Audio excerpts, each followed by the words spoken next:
जी, स्वामी जी, अभी आज के विषय को शुरुआत करते हुए सोशल मीडिया। तो सोशल मीडिया के इस जगत में हमें तो काफ़ी क्रांति हुई है, लेकिन इसका कुछ जो हम जिस तरीके का एक्सप्लॉइटेशन ऑफ सोशल मीडिया यह भी बोल सकते हैं या इसका जो है एक अलग तरीके से उपयोग हो रहा है ना? तो थोड़ा-सा इस विषय में चर्चा करेंगे। आप थोड़ा अपनी रिसर्च इसके बारे में हमसे साझा करें। जी, आज का जो विषय है सोशल मीडिया, जिसे हम हिंदी में कहते हैं सामाजिक माध्यम, हम लोगों को आपस में जोड़ने का, ये संचार क्रांति का युग है। तो उसकी ये देन है जिसमें हम लोग बैठे हुए हैं। तो सोशल मीडिया पे चर्चा करने के लिए हम लोगों को थोड़ा सा जाना पड़ेगा मीडिया के इतिहास में, क्योंकि अगर हम मीडिया को थोड़ा सा अपडेट नहीं करेंगे, समझेंगे नहीं उस बात को, तो सोशल मीडिया में हम लोग सरवाइव नहीं कर पाएंगे। तो इसलिए थोड़ा अपडेट के लिए इसको कहना चाहिए कि ये मीडिया है, माध्यम है, या संचार भी इसको कहते हैं। तो उसका काम मेन यही था मीडिया का पहले, कि सूचनाएं इकट्ठा करना और उसको फिर आगे डिस्ट्रीब्यूट करना। तो डिस्ट्रीब्यूट करने के अलग अलग उसके माध्यम थे। अब जैसे कि समाचार के माध्यम से सूचित करना, विश्लेषण के माध्यम से सूचित करना, शिक्षित करना लोगों को, मनोरंजन करना, ये सब मीडिया के काम रहे हैं हमेशा से। और इसमें भूमिका थी पहले प्रिंट मीडिया की, आउटडोर मीडिया जो हम होर्डिंग लगे हुए देखते हैं बाहर सड़कों पर, वो भी मीडिया में ही आता है। साथ में ब्रॉडकास्टिंग, जो रेडियो पे हम लोग सुनते थे, उसको ब्रॉडकास्टिंग एक तरह से कह सकते हैं। और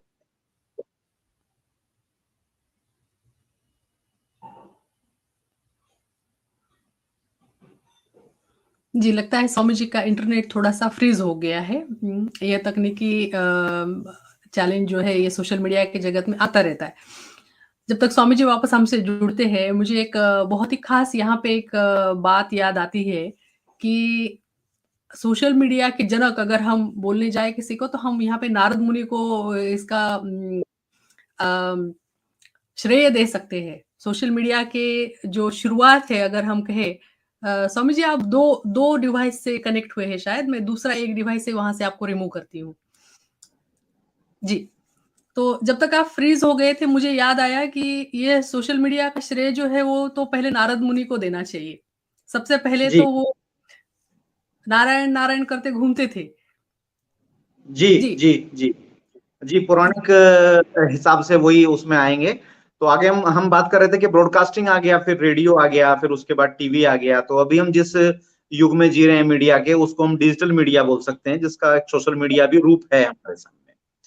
तो सबसे पहले शुरुआत में तो जो अपनी बात कहने का माध्यम था लोगों के सामने, वो पेंटिंग बना के लोग बात कहते थे अपनी, या मूर्ति कला के हिसाब से अपनी बात कहते थे, या लकड़ियों पे और पत्थरों पे भी वो अपने चित्रकारी या कुछ लिख के जो जी, मैसेज हमेशा के लिए छोड़ दिया जाता था कि अगले लोग उसको जान सके, समझ सके।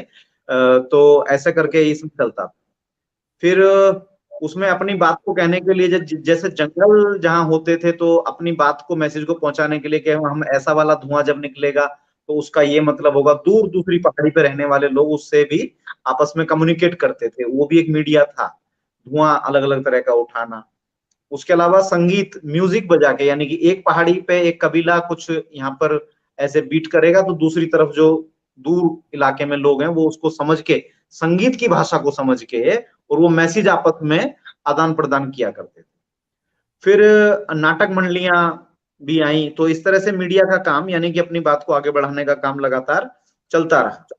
तो उसी के साथ फिर आगे बढ़ते बढ़ते 1440 में जाके प्रिंटिंग प्रेस, प्रिंटिंग प्रेस का मतलब ये शब्द वाला नहीं, जो मेटल के ऊपर प्रिंटिंग कर देता था। यानी कि पहले तो हाथ से छेनी, हथौड़ी या किसी उससे हम चीज बनाते थे। फिर क्या हुआ कि मेटल को एक शेप देना, जैसे सिक्के, सिक्के हैं, या फिर धातु की मूर्तियां वगैरह जो बननी शुरू हुई, वो 1440 के आसपास जाके शुरू हुई। यानी कि उसकी डाई बना के, और एक एक मतलब थोड़ा बड़े स्केल पे काम स्टार्ट हुआ, मशीन उसकी जो बनी 1440 के आसपास।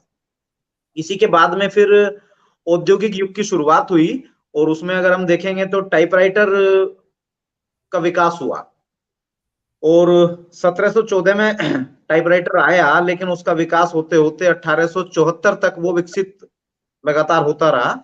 और 1800 का जो दशक था पूरा का पूरा, उसमें पहली बार पहला प्रिंटिंग समाचार पत्र हमारे सामने आया, जिसको हम मीडिया का सबसे आधुनिक बेस मानते हैं कि भी जिससे कि पूरी खबरें पूरी दुनिया में एक दूसरे तक पहुंचनी शुरू हुई।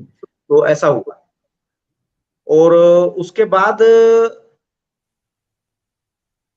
जब पहला समाचार पत्र आया 1800 के दशक में, तो 1 घंटे 480 पेज के हिसाब से वो छाप पाते थे, क्योंकि वो हाथ से ही उसको छापना पड़ता था।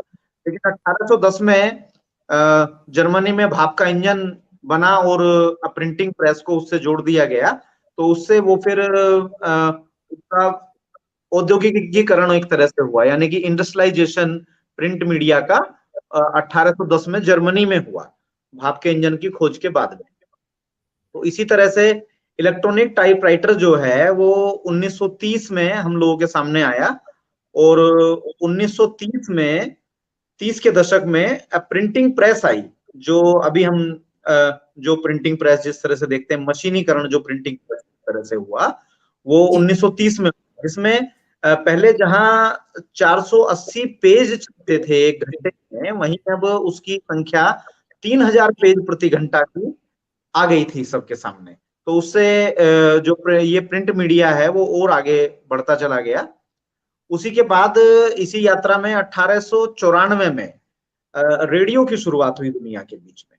तो जो आजकल हम लोग बोल के आपस में संवाद कर रहे हैं, तो सबसे पहला माध्यम उसका रेडियो था, जो 1894 में आ गया था। लेकिन उसके बाद में 1920 में टेलीविजन भी आ गया। तो जो आज हम एक दूसरे का चित्र भी देख पा रहे हैं, चित्र देख के बोलते हुए, ये माध्यम 1920 में पूरी तरह कंप्लीट हो गया था।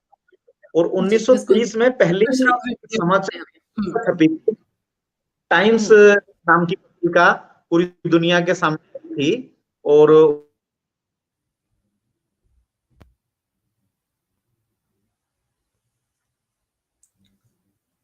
जी, तो दृक श्राव्य माध्यम यानी दूरदर्शन, उसके पहले श्राव्य माध्यम था रेडियो, दृक श्राव्य में आ गया दूरदर्शन। तो जिस तरीके से सुनने और देखने के दोनों की भी जो प्रगति हो गई वो 19 के जो शतक में हुई, वहां से इंफॉर्मेशन और ज्यादा जल्दी और तेजी से और बिना किसी रुकावट के एक दूसरे तक पहुंचाने का एक नया माध्यम जो यहाँ पे शुरू हुआ। तो दृक श्राव्य का जो हुआ वो 19 के दशक में दृक श्राव्य में हम टेलीविजन दूरदर्शन की जो है वो एडिशन यहाँ पे हो गई फिर। जी, तो 1923 में पहली पत्रिका, यानी कि जो अभी हम लोग पत्रिका का सब जानते ही हैं कैसी होती है, तो पहली पत्रिका 1923 में छपी, जिससे कि वो अखबार से आगे बढ़ के हम लोग पत्रिका की दुनिया में एंट्री किया हम लोग जी। तो उसी तरह से 1923 में अमेरिका में पहली बार इसको मीडिया को कहा गया कि भाई ये मास मीडिया है, यानी कि अब ये पब्लिक की इसमें बात आने लगी। यानी कि पहले जो बात आती थी वो बहुत ही चुनिंदा लोगों की बात उसमें केवल शामिल हो पाती थी, जनता से जुड़े हुए मुद्दे उसमें नहीं होते थे। लेकिन 1923 आते आते अमेरिका में स्टार्ट हुआ कि हम पब्लिक की बात को भी उसमें अखबार और मीडिया के माध्यम से उसमें वो आने लगा। और उसी के लिए सब पुस्तक प्रकाशन, प्रिंट मीडिया पूरा जो चल ही रहा था, समाचार मीडिया भी आ गया था, फोटोग्राफी पूरी आ चुकी थी, सिनेमा का भी उद्घाटन दुनिया के सामने आ गया था। ये सब भी मीडिया के हिस्से हैं। तो रेडियो, टेलीविजन और विज्ञापन, ये सब इस तरह से स्टार्ट हुआ। और आधुनिक युग जिसकी शुरुआत हम कह सकते हैं इलेक्ट्रॉनिक युग, इलेक्ट्रॉनिक युग की शुरुआत 1940 में कंप्यूटर का आविष्कार हुआ, उसके बाद होता है। 1940 के दशक में ही एंटीना टीवी आया, जिससे कि घरों में बैठ के हम लोग उसको देखने में सक्षम होना शुरू हुए पूरी दुनिया के हिसाब से। 1960 में रेडियो में और सुधार होके एफएम रेडियो, जो थोड़ा सा और आसान मीडियम था, तो वो आ गया। तो उससे और ज्यादा मीडिया का काम आगे बढ़ा। 1963 में ऑडियो कैसेट टेप आई। अब भगवान हम लोगों के साथ में ही हैं, और भगवान की जो वाणी हम लोगों के बीच में आई है उसका श्रेय सारा का सारा जाता है इस ऑडियो कैसेट टेप को। कि वो जो स्वामी चैतन्य सागर, अगर हम ठीक नाम ले रहे हैं, स्वामी चैतन्य सागर लहरू भाई, जो भगवान के 5000 घंटे उन्होंने रिकॉर्डिंग की भगवान के साथ। वो अपना रिकॉर्डिंग टेप लेके और उसके अंदर कैसेट पूरी रख के, वो उन्हीं की ड्यूटी होती थी। वो भगवान के एकदम साथ में, एकदम पीछे, बिना सामने ज्यादा दिखे हुए, वो शांति से अपने उसी काम को पूरा करते रहते थे कंटिन्यू। तो वो उन्होंने 5000 घंटे किया। तो 1963 में टेप आई। तो यहाँ पर मीडिया जो है, सोचिए कितनी अच्छी सुविधा, जो भगवान की आज हम वाणी भगवान के शरीर के जाने के बाद भी सुन सकते हैं कि उन्होंने क्या कहा। तो ये 63 में सुविधा आने की वजह से स्टार्ट हुआ। भगवान श्री रजनीश बोलना शुरू हो गए थे 57 में, जब वो आचार्य रजनीश थे और जबलपुर में पढ़ाते थे। तो उसी के सिलसिले में डिबेट्स में और सब जगह मीटिंग्स में उन्होंने आना जाना जब स्टार्ट किया, तो बोलना शुरू हो गए थे, लेकिन उसकी रिकॉर्डिंग्स नहीं है पुरानी। लेकिन 63 में मीडियम आने के बाद 66 आते आते जब भगवान ने अपने पद से इस्तीफा दिया, तो उसके बाद ये सुविधा पैदा की गई और लगातार सारी चीजों को रिकॉर्ड करके हम लोगों के पास इस मीडिया के माध्यम से, यानी कि टेप रिकॉर्ड के माध्यम से, टेप के माध्यम से उसको रिकॉर्ड किया गया और हम लोगों के पास में ये आया। तो ये 1963 में हुआ मीडिया की यात्रा में। उसी तरह से 1972 में पहला फोन दुनिया के सामने आया और उसके आगे की यात्रा में 1990 में जो हम लोग पढ़ते हैं सभी www. यानी कि इंटरनेट का यूज स्टार्ट हुआ। और उसके बाद तो ये बिल्कुल सुपर आधुनिक युग में हम लोग एक तरह से एंट्री कर गए। मीडिया पूरा का पूरा इसके साथ में आगे बढ़ गया। और 1997 में पहला सोशल मीडिया प्लेटफॉर्म बना, जिसका नाम था 6 डिग्री।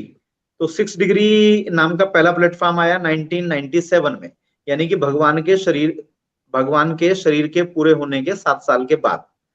तो उस समय जब तक भगवान थे तो वो इस शब्द का यूज भी नहीं करते थे, सोशल मीडिया, या उन्होंने इसके बारे में कोई इंस्ट्रक्शंस नहीं दिए। तो उसकी वजह से हम लोग मतलब ब्लैंक में हैं। और उस ब्लैंकनेस की वजह से हम लोग अपने विवेक के आधार पे और सोशल मीडिया कंपनियों की जो भी कारस्तानी है उसके अनुसार अपना बिहेव इसमें कर रहे हैं, और उसके जो भी परिणाम है वो हम लोगों के सामने हैं। तो उसी बात के आगे बढ़ाते हुए सन 2000 के आसपास आते आते सोशल मीडिया की ठीक से शुरुआत हुई दुनिया के बीच में। 97 में आ गया था, लेकिन वो एक्सपेरिमेंटल फेज में ही था। तो उसके बाद में 2000 आते आते सब चीजें शुरू हो गई। और 2005 तक आते आते पूरी दुनिया में केवल 5% लोग ही सोशल मीडिया का उपयोग करते थे। यानी कि दुनिया के कुल 5% लोग उपयोग करते थे 2005 में। और 2010 आते आते दुनिया में सोशल मीडिया को प्रमोट करने के लिए सोशल मीडिया डे को मनाए जाने की शुरुआत की गई। 30 जून को ये होता है। तो 30 जून को प्रमोट किया गया सोशल मीडिया डे के रूप में, और दुनिया की जागरूकता इसके बारे में बढ़े। तो ये 2010 में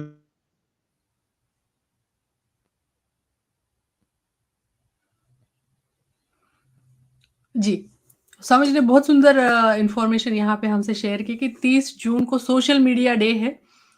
और इसकी जो यात्रा रही है, इस डे को मनाने तक की जो एक यात्रा है, वो कैसे पत्थरों में लिखे गए शिल्पों से लेके आदिवासी नृत्य थे, गीत थे, उसके माध्यम से किस तरीके से ये अलग-अलग माध्यमों से होते हुए ये मीडिया जो है वो आज यहाँ तक आया है कि आज हम एक सोशल मीडिया डे भी मना रहे हैं।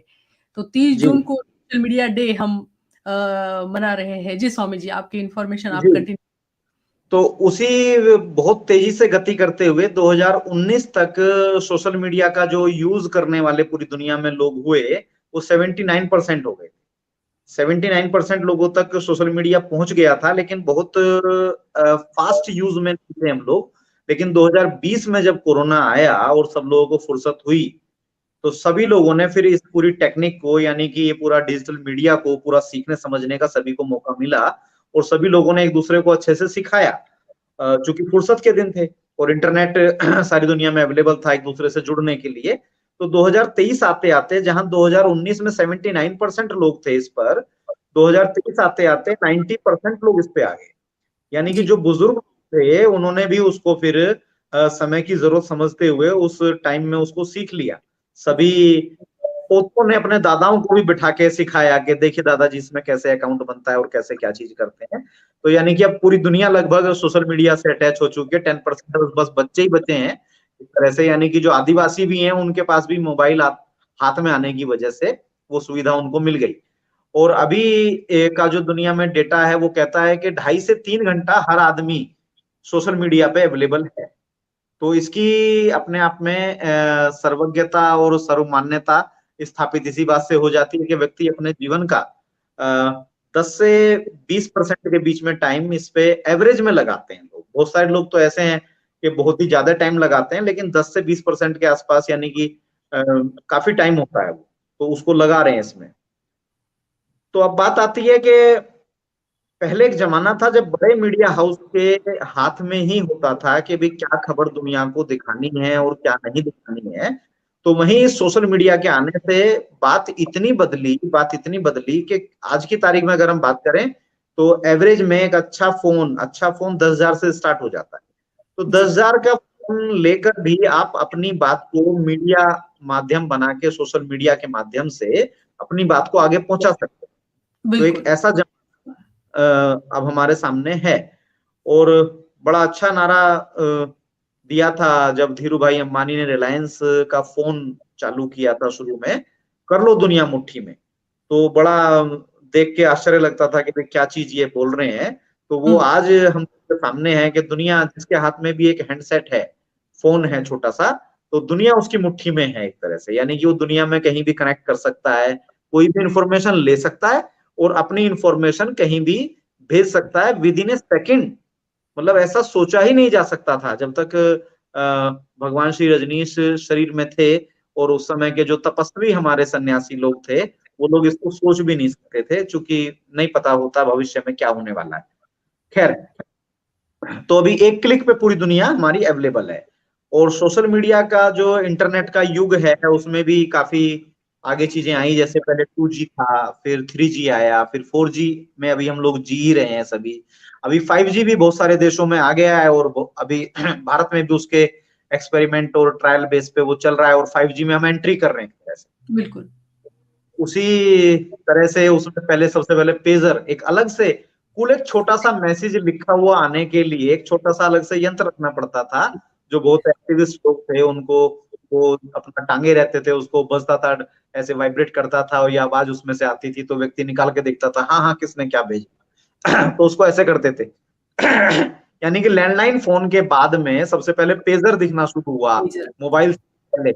तो पेजर, फिर SMS, फिर MMS आया, वीडियो स्ट्रीमिंग अभी स्टार्ट हो गई। अभी तो कॉल हम लोग कर सकते हैं, एक थोड़ा सा क्लिक करो और तुरंत किसी को भी आप सामने अपने देख सकते हैं वीडियो कॉल में।